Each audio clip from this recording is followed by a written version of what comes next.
নমস্কার বন্ধুরা, বিদিশাস blogs and bytes চ্যানেলে আপনাদের সকলকে স্বাগত। আজকে আপনাদের সাথে একদম হেলদি একটা রেসিপি শেয়ার করব। আজকে বানাবো মুগ ডালের ছিলা বা মুগ ডাল দিয়ে ধোসা। আমি এখানে গ্রিন চাটনির সাথে সার্ভ করেছি। গ্রিন চাটনির রেসিপিও আজকে আপনাদের সাথে শেয়ার করব। আপনারা চাইলে গ্রিন চাটনির বদলে টমেটো সস কিংবা যে কোনো সবজি দিয়ে কিংবা রায়তা দিয়েও সার্ভ করতে পারেন।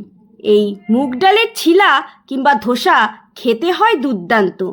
আপনারা ব্রেকফাস্টে কিংবা ডিনারে এই ধোসা খুব ইজিলি বাড়িতে বানিয়ে নিতে পারবেন। ছোটোর থেকে বড় সকলেরই খুব পছন্দ হবে। তাহলে চলুন দেরি না করে রেসিপিটা শুরু করা যাক।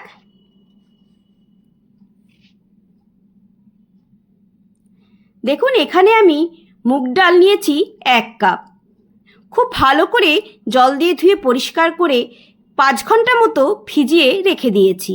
আপনারা চাইলে ওভারনাইটও ভিজিয়ে রেখে দিতে পারেন। দেখুন মুগ ডালটা কতটা ফুলে গেছে। মুগ ডালের সাথে আর দেব আমি এখানে ছোলার ডাল। আমি হাফ কাপের থেকে অনেকটাই কম ছোলার ডাল নিয়েছি। ছোলার ডালটাও ভালো করে জল দিয়ে ধুয়ে পরিষ্কার করে নিয়ে 5 ঘন্টার মতো ভিজিয়ে রেখেছিলাম। এইবার সমস্ত ডালগুলোকে আমি মিক্সার জারের মধ্যে অ্যাড করে দেব। ছোলার ডালটা অ্যাড করলে আমাদের ধোসাটা অনেকটাই ক্রিস্পি তৈরি হবে।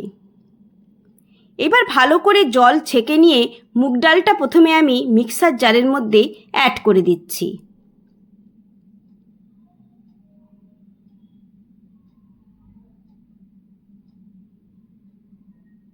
মুগ ডাল খুব বেশিক্ষণ ভিজিয়ে রাখার প্রয়োজন হয় না, খুব নরম ডাল, 4-5 ঘন্টা ভিজিয়ে রাখলেই যথেষ্ট।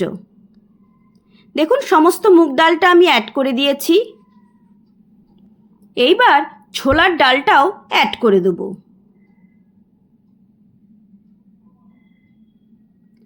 দেখুন ছোলার ডালও অ্যাড করা হয়ে গেছে।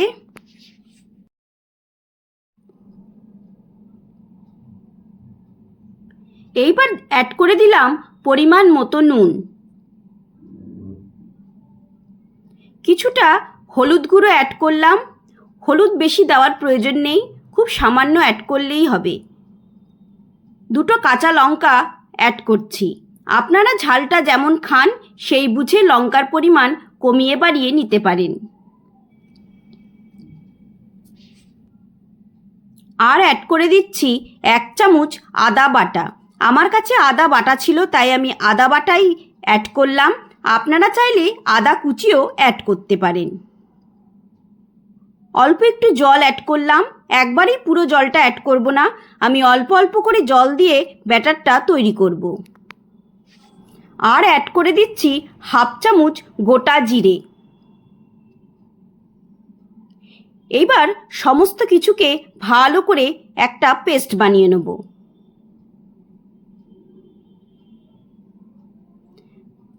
দেখুন আমাদের এখানে পেস্ট বানানো হয়ে গেছে। এই ডালের পেস্টটা খুব মিহি করে পেস্ট করে নিতে হবে, যেন কোনো দানা না থাকে। দানা থাকলে তাওয়াতে দেওয়ার সময় তাওয়ার মধ্যে লেগে যেতে পারে। এইবার ডালের পেস্টের মধ্যে অ্যাড করে দিচ্ছি 3 চামচ সুজি। সুজিটা অ্যাড করলে ধোসাগুলো খুবই ক্রিস্পি তৈরি হবে। ভালো করে একটু মিশিয়ে নিচ্ছি।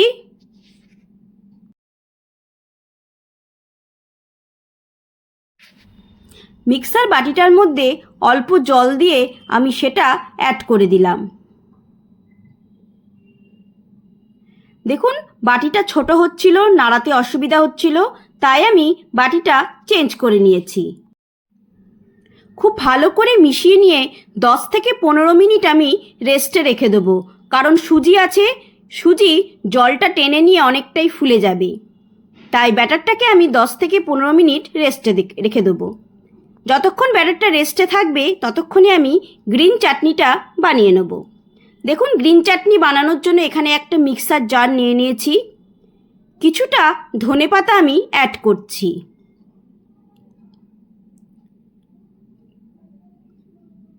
দিয়ে দিচ্ছি 1 চামচ আদা বাটা। আপনারা চাইলে আদা কুচিও অ্যাড করতে পারেন। 3টে কাঁচা লঙ্কা অ্যাড করলাম।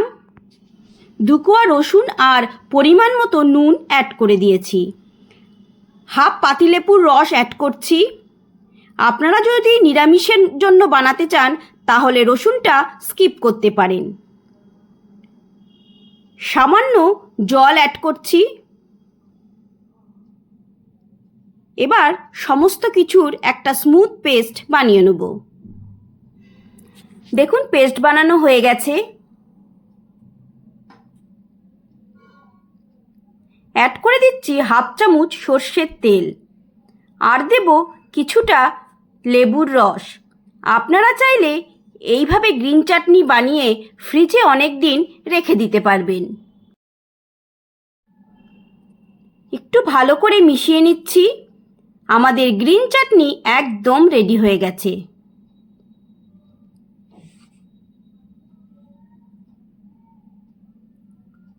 এদিকে দেখুন প্রায় 15 মিনিট হয়ে গেছে। আমাদের ব্যাটারও একদম রেডি। ভালো করে আবারও একটুখানি মিশিয়ে নিলাম। এদিকে গ্যাসের ওপরে একটা ননস্টিক তাওয়া বসিয়ে দিয়েছি। তাওয়াটাকে প্রথমে হাই ফ্লেমে খুব ভালো করে গরম করে নিতে হবে, তারপর ফ্লেমটাকে কমিয়ে দিতে হবে। এইবার আমি তাওয়ার মধ্যে কিছুটা জলের ছিটে দিয়ে দিলাম। একটা টিস্যু পেপার দিয়ে ভালো করে জলটাকে ক্লিন করে নিলাম। এইবার কিছুটা তেল আমি তাওয়ার উপরে ব্রাশ করে দেব।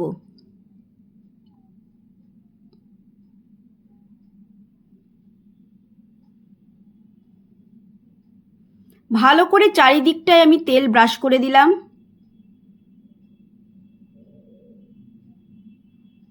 এবার আবারও টিস্যু পেপার দিয়ে আমি তেলটাকে খুব ভালো করে মুছে নেব।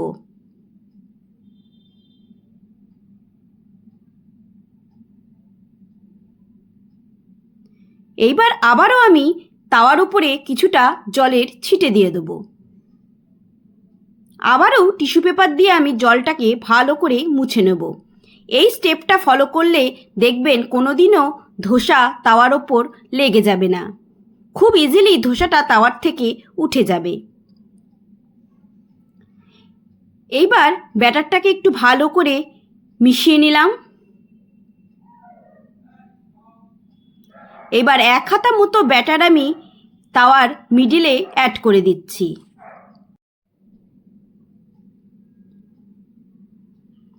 এইবার হাতার পিছন দিয়ে ঠিক যেভাবে ধোসা চারিদিকে ছড়িয়ে দেয় একই ডিরেকশনে এইভাবে ঘুরিয়ে ঘুরিয়ে ঘুরিয়ে আমি ধোসাটা চারিদিকে ছড়িয়ে দিলাম।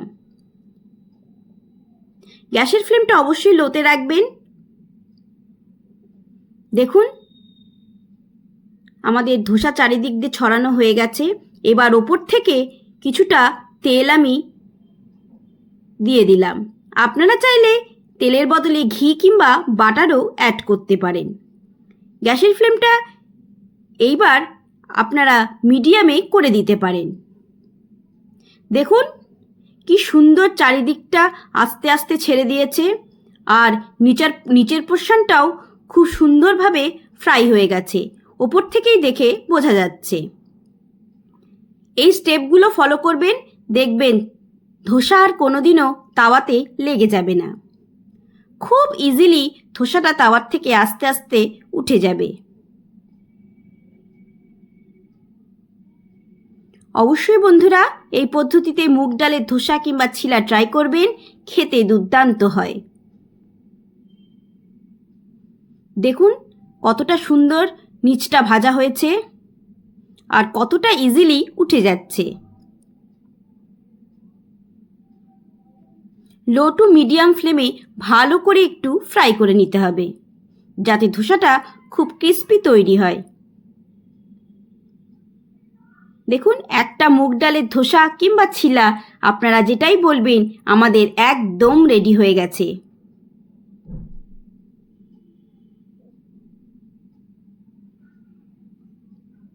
আরেকটা ধোসাও আমি এখানে বানিয়ে নিচ্ছি।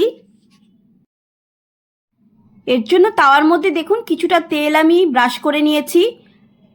ভালো করে টিস্যু পেপার দিয়ে তেলটা মুছে নিলাম।